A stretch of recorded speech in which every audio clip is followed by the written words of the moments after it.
Okay, thank you for your second question. This is a very thoughtful question. I think this is a very important question you've asked, and this directly affects the policy of the government of Pakistan for times to come. This problem is there for a very long time, and slightly you have to amend the question in a way that India is involved in an arms race with Pakistan. Probably we can say that India is forcing Pakistan into an arms race. I'll talk about two things in this regard. Why this arms race, and why there is a problem between India and Pakistan, and why we have to go into this arms race. And secondly, I'd like to talk about that what we think as a solution to the problem.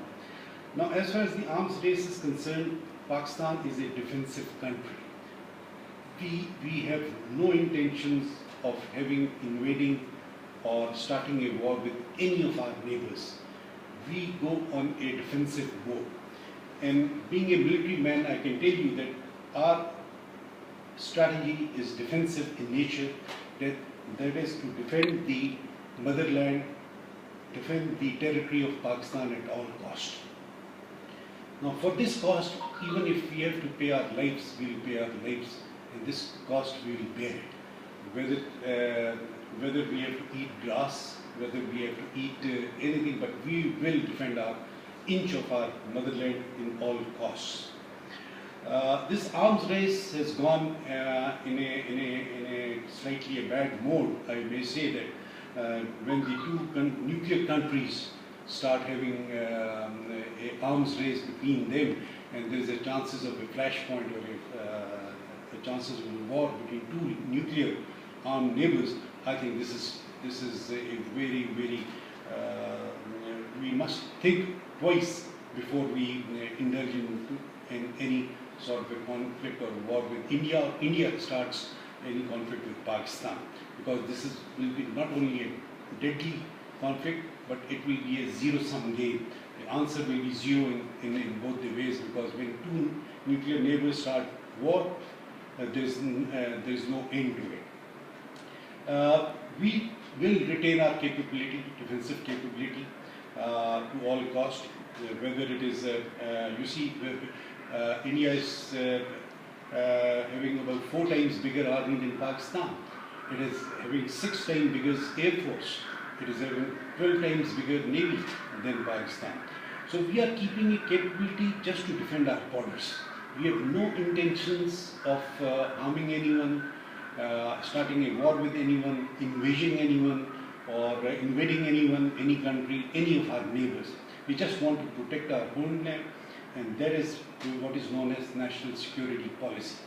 And in that, even if you have to lay the last drop of your blood, you have to lay it, whether it is in any mode, whether it is in an aerial mode or a sea mode or a land mode, you have to sacrifice and you have to pay to retain the capability, because if you have such kind of a neighbor which is not, which is getting involved in the arms race, you have to retain that capability. Now, why this arms race is there?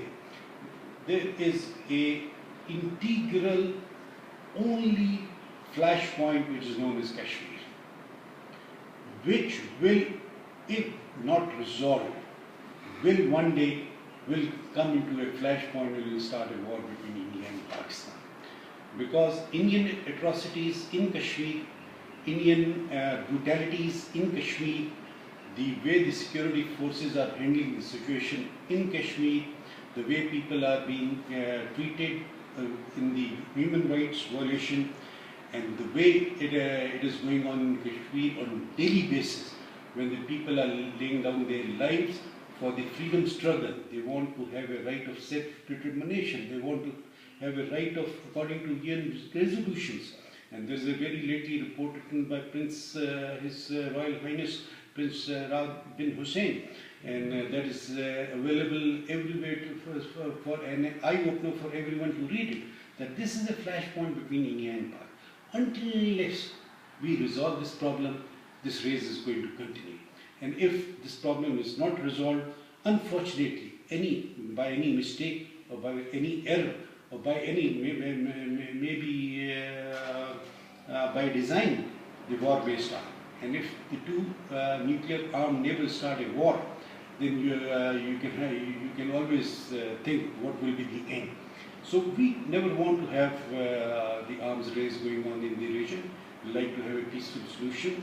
Arms race will definitely affect the national economy. You are very right to say that the Pakistan national economy is affected, but we have no option.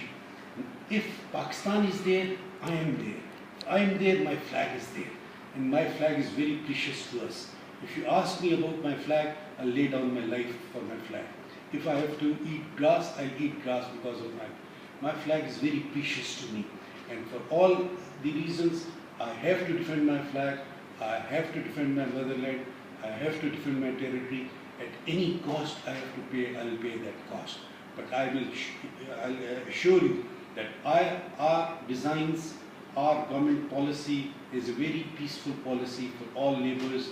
We want to attain a peace with India, we want to start a dialogue, and I hope that international community will put down the pressure and put down its efforts for India to come to the table and start talking to Pakistan to solve all outstanding disputes between India and Pakistan. And I assure you, Government of Pakistan is willing, more than willing, to come to the table and start talking with India. Thank you very much. Thank you.